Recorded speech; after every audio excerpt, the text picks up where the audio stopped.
Our alum, Gunnar Shaffer, class of 2014, is here to share with you, and I know that you're going to enjoy getting to know him. Just a little bit about him. When he was here at JBU, he majored in renewable energy engineering. Yes. And after graduating from JBU, he moved to Europe to complete his master's in science and renewable energy with a specialization in energy storage. And he studied in Germany, so that's impressive. Right now, he is a power systems engineer at Southwest Power Pool in Little Rock. But in addition to what he has achieved professionally, he has also worked really hard to apply his specialty to the mission field and to help bring with the message of the gospel and the intelligence that he has in renewable energy to help rescue people from poverty around the world. So I know you're really going to enjoy getting to know him, and we trust that what he has to say will bring God glory in every way. So let's welcome Gunnar Shaffer.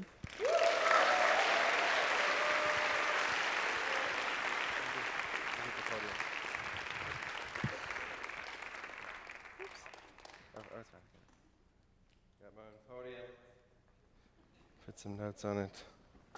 Yeah, so it's great to be back. I graduated in 2014, as she said. I came in, let's see if this is going to work. Obviously, I didn't study sports. Not strong enough, I guess. Jeez. Okay. There we go. So, thank you for inviting me, first off, to come back to John Brown. It's an enormous honor, and I didn't quite understand why it was me to come and speak to John Brown University on the 100th anniversary, but I'm delighted and honored to be here again back on campus. And I'm eternally indebted to John Brown and everything that John Brown means to me, and I hope it means to you as well. So I want to start with, see, it's going to work? This image, and this is the image that you're included in, that God has spoken into existence. That first hymn, as you may have heard before, is extremely powerful. And so some of the lyrics is, God of creation there at the start, before the beginning of time, with no point of reference. You spoke to the dark and fleshed out the wonder of light. And as you speak, 100 billion galaxies are born. In the vapor of your breath, the planets formed. If the stars were made to worship, so will I. And I can see your heart in everything you've made. Every bit of physics, every bit of chemistry, every bit of science, God is there. Unfortunately, that's not what is always taught. He says, every burning star, a signal fire of grace. This is a galaxy. This is the Milky Way galaxy. You're in this picture, whether you know it or not. And you're about right there. You're a tiny particle. So why do you matter to God? I think it's pretty impressive that this is one galaxy. There's billions of these. This is one small galaxy. He said, and the lyrics go, all nature and science follow the sound of your voice. 100 billion creatures catch a breath. It all reveals your nature, and so will I. And I hope you too. Every painted sky is a canvas of His grace. For if everything exists to lift you high, so will I. That's a very powerful song. We're worshiping the Alpha and the Omega, the beginning and the end.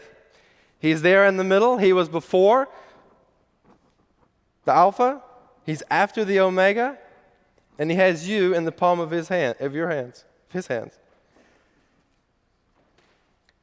So first off, I want to start in prayer very quickly after I introduce that after the song. Lord God, I stand before you humbled and in awe of all your mercies and everything you're doing for these students. It's no mistake that whoever is sitting in these pews is sitting exactly where you have them sitting. You've created the galaxies. And so to make us sit and be here in the present moment is no hard task for you. And there's nothing wrong with physics, chemistry, biology, any of those subjects that many of you, if you don't study them, you're so fearful of. God, help us to understand that just because we study something in science, that does not disprove your creation. God, have mercy on us. I'm your humble servant. Please speak to me today. Amen. So, I want to start with someone who's not a Christian. Where are we coming from? What is the sort of everything I experienced in Europe, everything I even experienced here, not from the professors, thankfully. But this is a quote, and you may not can see from the very back. This is a quote from Stephen Hawking. Besides Einstein, Stephen Hawking is like number 2, basically, in the physics world. He said, "We came from nothing, and we shall return to nothing." Now, this is actually a newer idea. The old idea is that the universe was always in existence, that there was no beginning, there's no end, is always in existence. Well, this new scientist comes along, Stephen Hawking. He's the man in the wheelchair that you probably have seen at least. He brought up this new idea. He says, we came from nothing, we'll return to nothing. He says, in the beginning, the universe expanded by a factor of 1,000,000, trillion, in the fraction of a tiny second. This is his own quote from The Origin of the Universe. He says, why are we here? Where do we come from? Now, I believe God's mercy is all over him, but how could someone who's so smart, who Einstein is so well regarded, how could he be so wrong? Because his initial assumption was that God couldn't exist. God didn't exist. God won't exist. There was no question of, could there be a God? So from the very beginning, this is how someone so smart, so well-read, so books, everyone in the science world worships him, not God, they worship him. That how they can be so wrong. Genesis 1:1 is very simple. It says, in the beginning, God created the heavens and the earth. Darkness was over the surface of the deep, and God said, let there be light, and there was light. That's pretty simple. I think Genesis explains it as simple as it can be. And he's saying that we expanded the universe in a fraction of a second. Well, to me, I call that God speaking it into existence. How much clearer could something be to someone that you actually think all this just came together in a fraction of a second? But that's not quantum mechanics, that's not quantum physics, that's not biology, chemistry, anything. That's not engineering. The only way that could happen in a fraction of a second is if God, someone outside of our thinking, expanded it. So that's my rant on that. This is an amazing quote from C.S. Lewis, and it's a white background. You can't see it as well. I'll read it to you. If I find myself desires which nothing in this world can satisfy, the only logical explanation is that I was made for another world. C.S. Lewis was an atheist, agnostic, whatever you want to call it, and he came to Christ. And Jill Briscoe was one of his students. And Jill Briscoe was one of the ones who was a speaker here in chapel, that was the most powerful chapel that I've ever witnessed. I mean, if you have time, go back and watch it. So that my intro, I came from Arkansas. I was born in Arkansas. When I was born, we went into, our first home was a trailer, a single-wide trailer, out in the middle of nowhere, Arkansas. Some grandparents died. We inherited a farm that my grandparents had, my great-grandparents, my great-great, for 150 years. And so we were basically ripped from the trailer into a farm setting. So then I grew up on a farm, basically, for the last 10 years or so, the formative years of my teenage years. How did I get to study what I wanted to study? So my dad was fairly revolutionary in terms of dealing with cattle and management and land grazing. And he said, we're going to buy a solar panel and connect it. This was back in 2003, 4, 5. No one was talking about solar. And he bought a solar panel. It was very expensive. But he connected it to a battery charger to keep the cows out of a certain area. And I said, wow, that is a real present example 15 years ago of how renewable energy, at least in one case, was cost-effective immediately. You couldn't go travel back and forth to charge the batteries every day. That would be an enormous opportunity cost if you're in business major. So anyways, I said, I want to study something like this, but I want to go much bigger. I want to go grander. I want to learn about God's purpose for this useful technology. I could already vision it when I was a kid on every housetop in Africa. And that's slowly coming to fruition. So I went to Europe in 2008, 2009. We had an exchange student from Germany. I went over there, and I was so in awe of how much renewable energy there was. Solar, wind, hydro. I went to the Netherlands. There was pumped hydro. They collect the tidal waves, and then they let them back out to make power. And this was back in 08, 09, and I said, wow, this is something that I know I want to study. The problem is, where do I study that at? There's no guidebook of, go do this. So I Googled it. Well, it just so happens that John Brown had started a program in 2010 called Renewable Energy. That was the year I graduated. I never heard of John Brown. I come from Arkansas, but it's up in the northwest corner. If you're not from here, then the rest of the state just sees this as a Razorback, and that's it. And so I didn't know Rogers, Springdale, Fayetteville. All I knew is that there was some football team up here, and that was it. And so we came to a few games, but I didn't really know much about this area. So I didn't know about JBU. But I got some pamphlets. My mother actually happened to speak to Tracy, and she was talking about how wonderful of an example. She said, you've got to go here. This is like God's calling you here to study renewable energy at a Christian university in your home state. You won't be too far away.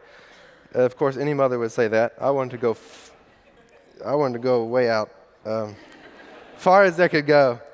So I haven't even got to the main talk yet, but I took the ACT 9 times. Does anybody beat that? One person. I paid 10 and forgot to wake up one morning. So I might have beat you there. But that was an enormous hurdle for me. I was smart, I was valedictorian, but I could not take a test. I took the ACT 9 times. On the 9th time, I got to the decimal point, the exact score I needed to get a scholarship at John Brown, the Chancellor Scholarship. Then I had to come compete for it. 9 times. That was God teaching me. That's a valley in life, really. If you're in that point, you're on the 8th test, you're like, there's no way. And 9 times, what does it matter? Yes, what does it matter?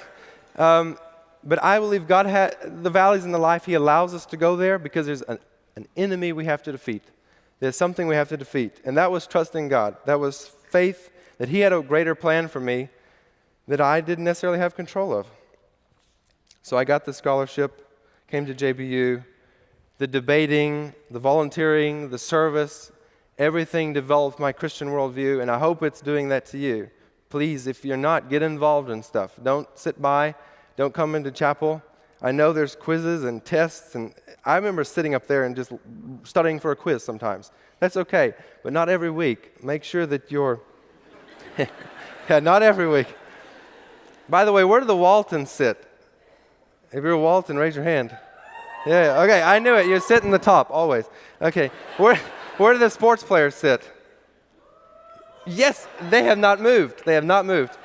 That's the same place they sat when I was here. And where do the professors sit? Right here, right? So things don't change. Some things do, but some things don't. But you see, like you're influenced by these things that you don't even realize. Why do the sports players sit there? Well, I sit there because the other person sat there. I sit there because the person from 2009 sat there. The person from 2005 sat there. And at some point, God is calling us to say, go out and meet different people. Go out and meet someone who's in a different walk, who maybe, if you're an American, it's your responsibility to go to a Walton and meet somebody, become a great friend with them.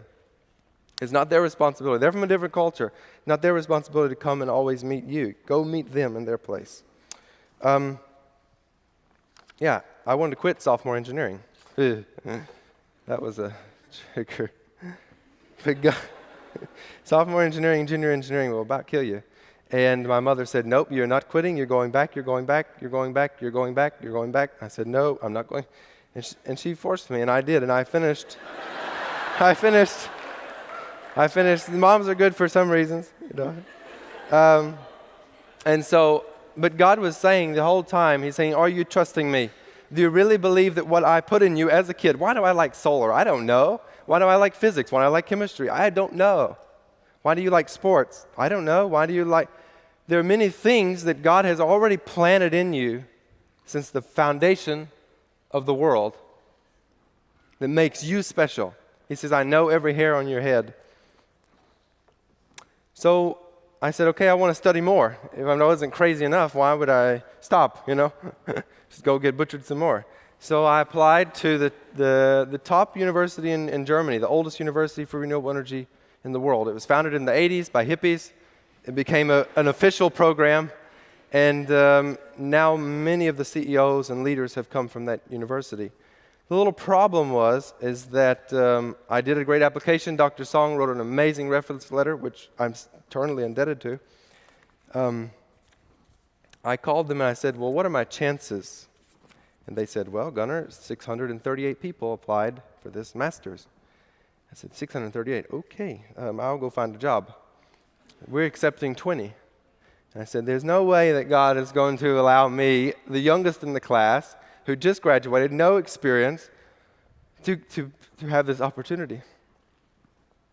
But he did.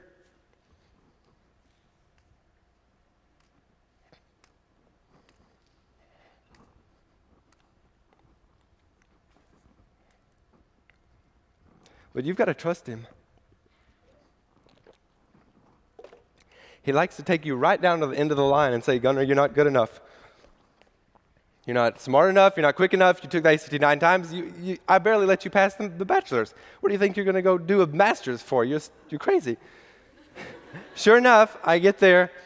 I get a list of the students, and half are Muslim. Okay, now what do I do? Okay, now I'm in a different place, different world, different language, different culture, different religion. This JBU bubble is no more. Right? You leave, and it's gone.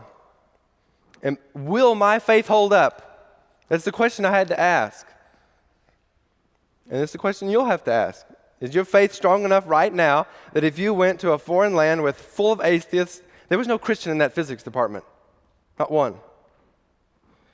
Can you survive? I survived. I'm speaking in chapel. I hope so. By God's grace and by God's mercy. At that time when I decided to take the master's, that summer I had 3 job offers. And I had gotten into 2 masters, another European program. And then I said, God, now you've provided all these answers. What do I do? He said, you're going to go do what was the hardest to get into, what you didn't expect to get into. So I packed my bags, I said goodbye, and I went to Europe. I started studying German. I started studying German in high school. I started studying German here. Rosetta Stone, Duolingo, everything, books, it didn't matter. Whatever, I could get some words. So, hallo, wie geht's? Ich komme aus den USA. Ja, ich spreche Deutsch. Und ich habe Deutsch gelernt. Und ich habe meine Masterarbeit studiert da in Deutschland. So, that's basically saying that you can also learn another language. At 22, you can go learn another language. Yeah, don't say it's over because you didn't study something here. You can do another degree in another language. Because the creator of the universe has power over my mouth, has power over my brain. He's basically testing me. To have faith that he will walk me and walk you through every single valley. So I accepted the offer. Then I said, okay, there's Muslims. I've got to prepare. I didn't get that much experience at JBU with Muslims. I don't mean any offense, but I don't think there might be one here. So I started studying apologetics. I started preparing. God saying, I'm allowing you to. Now I've been praying. God says, please start studying my word, but also read the word that I've delivered to other people. So I started studying Nabil Qureshi. I started studying Ravi Zacharias. I started studying John Lennox, a math professor from Cambridge and Oxford. Christians, one's a Hindu convert, one's a Muslim convert, and one is an atheist convert. And I said, if I can understand, if I can study apologetics, and if I can understand all the questions that are going to come at me, hatred, basically, that's what I experienced, that I will have a sword where iron sharpens iron. Other people sharpen other people. And I met with Sheree, who was a secretary in the international office, a Muslim, who had converted here. She's retired now. And that was one of the most she's one of the most insightful people I've ever witnessed. Her prayer life is amazing. She has an amazing story of how she left Islam. She came to the United States. She studied in university. She was a devout Muslim. She did all the prayers 5 times a day. And one day God told her to walk into a church. She did. You can read her story online. So I studied those people in preparation. So that's one thing. Prepare. Don't just show up. Prepare. I had prepared through 9 ACTs. I had a 35 on math and a 14 in English. 14, I didn't even know that was possible. I did come from a trailer in South Arkansas, so we moved to the farm, but I didn't know it was that possible. Well, I had tutors, I had classes, lessons. I raised that up to 26 or something like that. But that was a humbling experience. At 14, I am speaking English, and ain't I? Guess not so. Dr. Song, Dr. Gilmore gave me a book. Dr. Gilmore gave me a book of Dear Muslim Friend. I read that thing 3 times. I went to China with Dr. Randall Waldron, if he's here. That was an amazing trip, full of God's blessings and mercies, and just seeing how God's working in China and all the underground churches. Those 3 people over that summer, Dr. Song, Sheree, Dr. Gilmore, gave me the stuff that I needed, along with Nabil Qureshi, John Lennox, Nabil Qureshi, Ravi Zacharias, I said, that I was prepared to go. So arrival in Germany, I got there, started studying German immediately to improve. The master's was not all in German. It's sort of a mix. Not all the slides are translated because the professors don't know the word. It's a German word. We don't know the word in English. There's no word for that. The physics department had no Christians. There were none. None. I mean, they made anti-Christian, anti-Muslim, anti-anything that could possibly believe in a higher power, and they made that every single day. There was not a day that there was not some sly remark from a professor. This is my family I forgot to show you earlier. This is my mom, my dad, my sister. This is coming back from Europe. We met in Iceland and toured. You can go from a trailer park. It's not a trailer park. It was just one trailer in the woods. We weren't that bad. So, and then here we are in Iceland. This is where I lived in Germany, where I moved to. So there was a dike. The North Sea is over here. The land is so low that you would sink if there's not a dike. There's sheep. Those are the largest wind turbines in the entire world. They're over 120 meters high. The top of the blade is 800 feet. They are 7 megawatts. They'll power Siloam Springs, one of them. These are massive things. They're much bigger than the ones you see in Oklahoma and Texas if you go snow skiing out there. The studies were hard. I made all kinds of relationships in Germany. This was my class. These were the people. That's a few more than the 20. This is some other people joined in the picture. But there were people from over 20 countries. Well, exactly 20 countries. They didn't really want anyone from more than one in our program. They wanted it very, very, very diverse.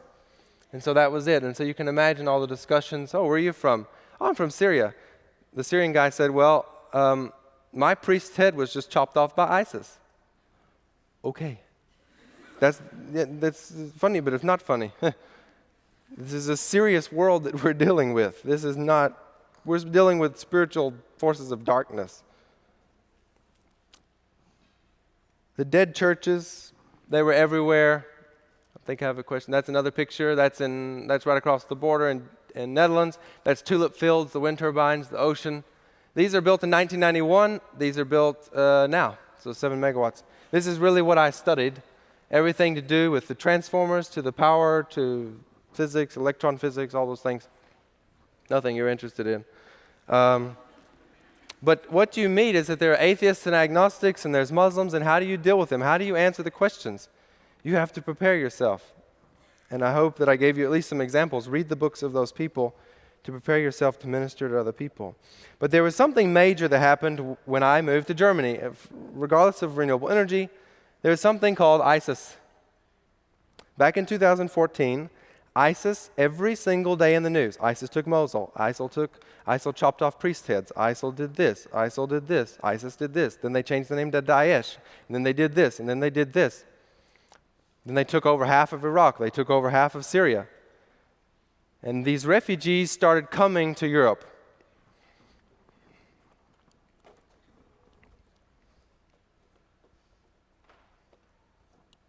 people who didn't have a home, people whose pastors had been murdered. There were 100 people a week coming into my town. 100 people on trains, no food, no water, no shelter, no nothing. Nothing. The clothes on their back, which mostly had holes, from walking 3,000 miles.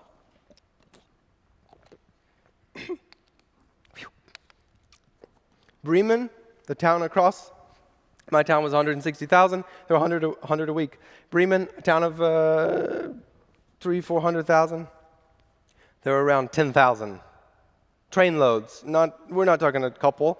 We're talking train loads of people from other countries coming in. And Europe welcomed those people.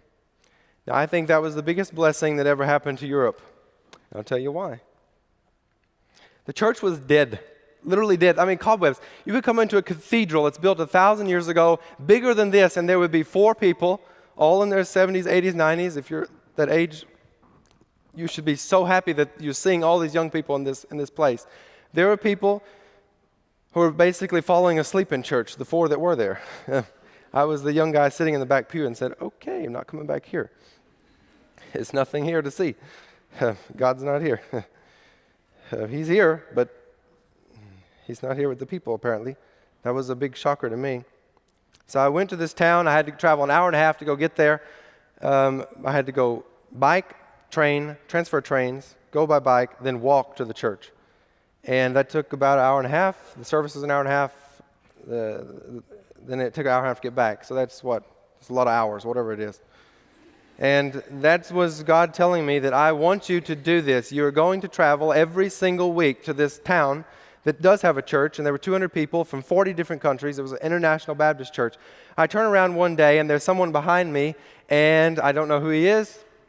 I go up to him, I speak to him, and he says, nothing. I speak to him in German. He says, nothing. I think, okay, what is this? He was a little bit dirty. He was darker skinned. I figured he was from an Arabic country. He said he was from Iran. But the only way I knew that is because of something called Google Translate. Google Translate will allow you to speak in basically any language of the world to anybody, anytime, any reason, any way. And so I spoke to him, and our entire hour-long conversation existed on Google Translate. He typed, I typed. He typed, I typed. He typed, I typed. It was long. I had to download the Persian keyboard so he could even type, because I gave him the English one. I was like, here, type. He's like, okay, sure. That doesn't work. So learn that quick off. Download the language if you think you know it. So he told me, all through text, no words, his dad had just been killed. His dad converted in Iran. They immediately killed him, and he was running. He had a scar on his face, fresh. He had just arrived to that town. Our church was next to the train station. He came from the train station. He got off and walked to our church. That was the first thing he came to that week. He had a scar on his head. That was from the motorcycle accident where he was running from the police. And he walked day and night all the way to Europe from Iran. One pair of clothes, no food, no shelter. He crossed the Mediterranean Sea in a raft.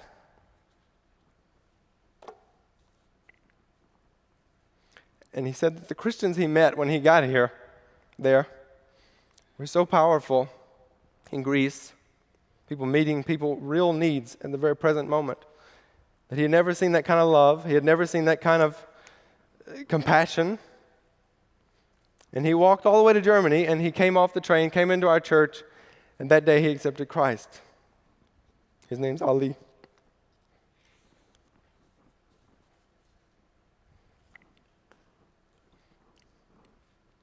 God's willing to work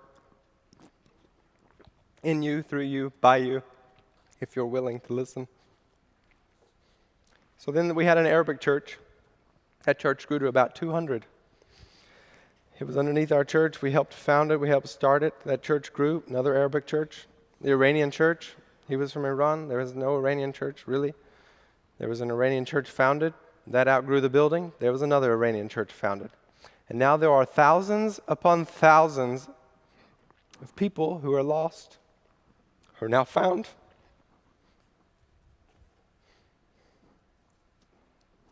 Because only the compassion of Jesus, not Hinduism, not Islam, not atheism, not agnosticism, nothing is going to give you the compassion to sit down and listen to these people and say, I understand you. But I know the one who is going to relieve you. I know the one who's going to give you a new hope, a new plan, a new purpose, a new passion. And so you have to tap into that jealousy complex. You have to have something that they want. I didn't use any words. I used no words and converted someone. No words. No speech, no words. No speech out of my mouth. I didn't need to. Because if God is the creator of the universe, he has all power over that. So very quickly, that was the Masters. Here's my favorite lab partner. He's from Afghanistan, Amin Syed Qasimi. This is Farhan. This is Hassan, all Muslims. I stayed with them pretty much every day, walking with them. I didn't care to meet any more Germans. I didn't care to meet any more Americans. Are you going to walk with your own people? Or are you going to go to the other side of the aisle? 3 minutes. Okay. Oof. This goes quick. Are you a Jonah?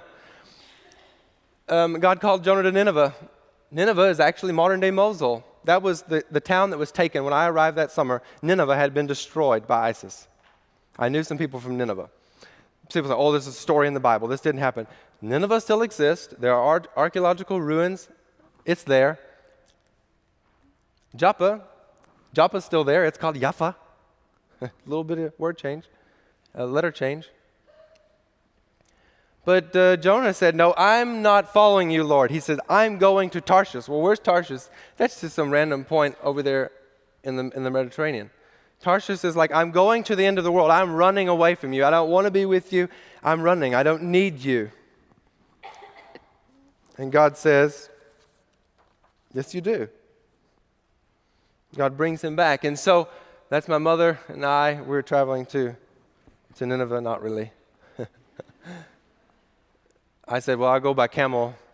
That was when I was in the Middle East. Said, no, not going by camel. I wouldn't do that. If God called me, would I go to Nineveh? Would I go to a Syrian empire that was slaughtering people, anyone who disagreed with them at that time? No. I would probably send my falcon. It's not my falcon. That's a picture I took. And this falcon, you can tell it to go to the exit sign and it would drop a note. I would say, God, I'm too scared. I don't want to go to this Syrian empire. They're crucifying people. Just send the bird and drop a note. That'll be good enough. No, I'm not going to be crucified. And so we come into this, and he says, arise and go to Nineveh, the great city. Call out against it, for their evil has come upon me. This is before. This is after. This is the tomb of Jonah. This is very important significance because the tomb of Jonah was revered by Jews, by Christians, and by Muslims. Jonah is in all three books. Jonah is in Islam. Now, when your own people blow up your own shrine, you start to turn against them, right? If some Christians came and blew up John Brown, you would probably be against them. And so that's exactly what happened with the Muslims there. This was a turning point. The Muslims in that region, they said, this isn't us. This does not represent us. At first, ISIS was a good thing. They're like, oh yeah, we're fixing to take over the Middle East again. Jews are out, Christians are out, we're fixing to take over. The more radical, of course. This is not every Muslim. I've met many amazing devout Muslims. But this is it. It's blown up. Jonah rose to flee to Tarshish. He was then basically swallowed by the belly of a whale, as you know. And then 3 days and 3 nights, which is very symbolic of Jesus Christ rising from the grave. So even when our sin causes us to fall, God being the Alpha and the Omega, he has the power over nature. So my question was, how do I sustain things? How do I sustain the argument of stomach acid? If I believe that God created the universe, stomach acid, a pH below 7, has no phase to him, does it? If he created the universe, if he has all power over everything, do I think I even worry about the stomach acid part? Do I even worry about the big fish? Where did that come from? I don't know. If God created the universe, he can do whatever he wants to with whomever he wants to at any time he wants to for his purpose. And I'm out of time. The story's not over, but my story's over. So, thank you.